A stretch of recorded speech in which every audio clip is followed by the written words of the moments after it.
मोहतरम नाजरीन, एक मर्तबा हज़रत ईसा बिन मरियम अलैहिस्सलाम किसी पहाड़ की चोटी से गुजर रहे थे। इस वक्त इब्लीस इनके पास आया और इसने इनसे कहा, रूह अल्लाह, ये बताओ, क्या तुम्हारा खुदा इस बात पर कादिर है कि अगर तुम इस चोटी से नीचे गिरो तो वो तुम्हें बचा सकता है? हज़रत ईसा अलैहिस्सलाम ने कहा, जी हाँ, मेरे रब को ये कुदरत हासिल है। इब्लीस ने कहा, ये बात हक है और आप अपने इस दावे में सच्चे हैं तो आप अपने आप को इस पहाड़ की चोटी से नीचे गिरा दें। मैं देखता हूँ कि आपका रब आपको मरने से कैसे बचाता है। हज़रत ईसा अलैहिस्सलाम ने महसूस किया कि शैतान लईन इन्हें नाजायज़ वसवसे में मुब्तला करना चाहता है। इन्होंने इससे कहा, लईन, क्या तू चाहता है कि मैं अपने रब की आजमाइश करूं? ये लहता बात है कि मुझे इस बात का यकीन है कि मेरा खुदा मेरी हिफाजत करेगा। अल्लाह का हर फरमान बरहक है और हमें इसमें शक करने की कोई गुंजाइश नहीं है, लेकिन मैं खुदा की आजमाइश नहीं करता। कुछ दिनों बाद इब्लीस इनके पास आया और इनसे कहा, ईसा अलैहिस्सलाम, तुम तो अल्लाह हो, क्योंकि तुम मुर्दा को ज़िंदा करते हो और गैब भी जानते हो और लोगों को गैब की खबरें देते हो। हज़रत ईसा अलैहिस्सलाम ने इसकी बात काटते हुए कहा, लेकिन तो झूठ बकता है, मैं खुदा का मुस्तजाबुल दावत बनता हूँ। अल्लाह मेरी दुआएं कबूल फरमाता है और इसी के हुक्म से मुर्दे भी ज़िंदा होते हैं। और जहाँ तक गैब की बातों का ताल्लुक है तो खुदा मुझे गैब की इत्तला देता है, मैं लोगों को इसकी खबर देता हूँ। जब इब्लीस ने देखा कि ईसा अलैहिस्सलाम इसके जाल में फंसने पर आमादा नहीं है तो इसने चीख मारी और इनके सामने से भाग खड़ा हुआ। अबू नसर नशापुर का एक सुल्तान था। एक दफ़ा इसका यहाँ से गुजर हुआ। वो लश्कर समेत अपने दारुल हुकूमत में दाखिल हो रहा था कि एक मकान से कारी की आवाज़ें आ रही थी। इन आवाज़ों ने इसे चौंका दिया। अबू नसर कुरान सुनने के लिए रुक गया। कारी ने दिल अवेज़ आवाज़ में सूरह इमरान की आयत नंबर 26 की तिलावत फरमाई, जिसका तर्जुमा ये है, आप कह दें कि ए अल्लाह, तू ही मालिकुल मुल्क है, तो जिसे चाहे सल्तनत अता करे और जिससे चाहे सल्तनत छीन ले, और जिसे चाहे इज्जत दे और जिसे चाहे जिल्लत दे। तमाम भलाई तेरे हाथ में है, बेशक तू हर चीज़ पर कुदरत रखता है। इस आयत मजीदा ने सुल्तान के दिल पर गहरा असर किया। वो ये आयत सुनकर कांप उठा, घोड़े से उतरा और रुकू किया, फिर सजदा किया। कुछ अरसे बाद इस कारी की वफ़ात हो गई। इसके एक दोस्त ने ख्वाब में कारी को देखा कि खुदा ने इसे जन्नत में अजीम मुकाम अता किया है। इसने कारी से पूछा कि तुझे ये मुकाम किस वजह से नसीब हुआ है? कारी ने जवाब दिया, मैं तो एक बदकार और गुनाहगार इंसान था। मेरे नामा एमाल में कोई भी इतनी ख़ास नेकी मौजूद नहीं थी, मगर इसके बावजूद खुदा ने मुझ पर खुसूसी करम किया और मुझे ये मुकाम अता फरमाया। और खुदा ने मुझसे फरमाया, तूने दुनिया में एक सुल्तान को हमारी अज़मत याद दिलाई थी, इसकी वजह से हम आज तुझ पर रहम कर रहे हैं और तुझे बुलंद मुकाम अता करते हैं। जी हाँ, अल्लाह ताला का फरमान है, तर्जमा, तुम मुझे याद करो, मैं तुम्हें याद करूँगा। पुराने ज़माने में एक बहुत बड़ा शहर था।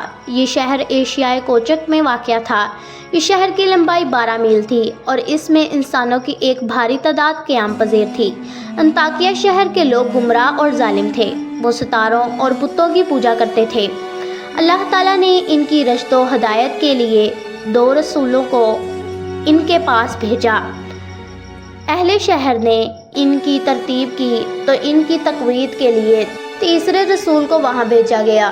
चुनाचे तीनों अंबिया ने लोगों को खुदा के रास्ते की दावत दी और शहर के गोशे गोशे में इन्होंने तबलीग दीन की लोगों को तौहीद की दावत दी, मौद और यौम क़यामत से आगाह किया और इन्हें अज़ाब खुदाबंदी से खबरदार किया। अहले शहर बड़े बदबख्त थे।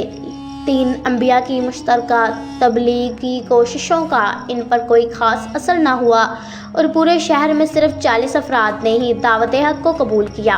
शहर के दूसरे लोगों ने तीनों अंबिया और इनके पैरोकारों को पकड़कर और जुल्म की इंतहा ये की गई कि इन मजलूमों की गर्दन में सुराख करके इस पर रस्सियाँ डाली गई और शहर के जालिम लोग रक्से बिस्मिल से लुत्फ़अंदोज़ हुए। इस शहर में एक मर्द मोमिन रहता था जिसका नाम हबीबुल नजार था।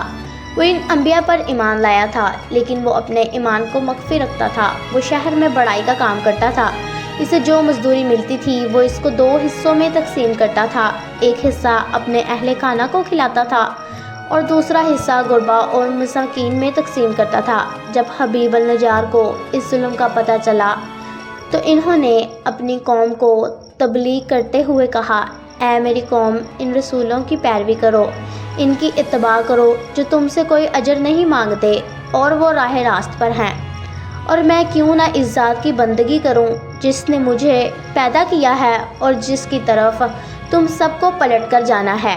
کیا میں استاد کے علاوہ کسی کو معبود بناؤں، جبکہ اگر خدائے رحمان مجھے ضرر پہنچانے کا ارادہ کر لے تو ان کی شفاعت مجھے کوئی فائدہ نہیں دے سکتی اور نہ وہ مجھے چھڑا سکتے ہیں، تب تو میں صریح گمراہی میں مبتلا ہو جاؤں گا۔ میں تو تمہارے پروردگار پر ایمان لے آیا ہوں، لہٰذا میری بات سن لو۔ کیا میں اسے چھوڑ کر دوسرے معبود بنا لوں؟ حالانکہ اگر خدائے رحمان مجھے کوئی نقصان پہنچانا چاہے تو ان کی شفاعت میرے کسی کام نہیں آ سکتی ہے اور نہ وہ مجھے چھڑا ہی سکتے ہیں۔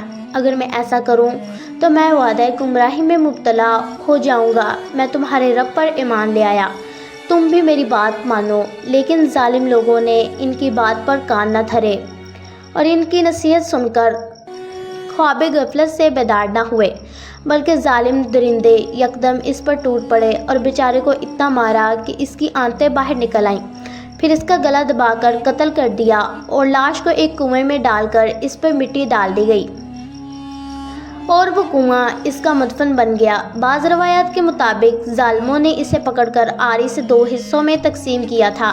ایک اور روایت میں مذکور ہے کہ لوگوں نے اس کی گردن میں سوراخ کیا اور اس میں رسی ڈال لی اور پھر اسے صلیب پر چڑھا دیا گیا، جہاں اس کی موت واقع ہوئی۔ نجار کو موت سے قبل انبیاء دکھائی دیے تو اس نے یہ آخری الفاظ کہے، میں تمہارے رب پر ایمان لایا ہوں، میرے گواہ رہنا۔ اس کے بعد اس کی روح گاہ سے ہنسری سے پرواز کر گئی۔ اللہ تعالیٰ نے اس کی قربانی کو قبول کیا اور اسے عظیم ثواب دیا۔ اس کی روح جیسے ہی جسم سے جدا ہوئی تو اسے جنت بھی دکھائی گئی، جیسا کہ قرآن مجید بیان کرتا ہے۔ حبیب النجار کو نیک انجام مبارک ہو۔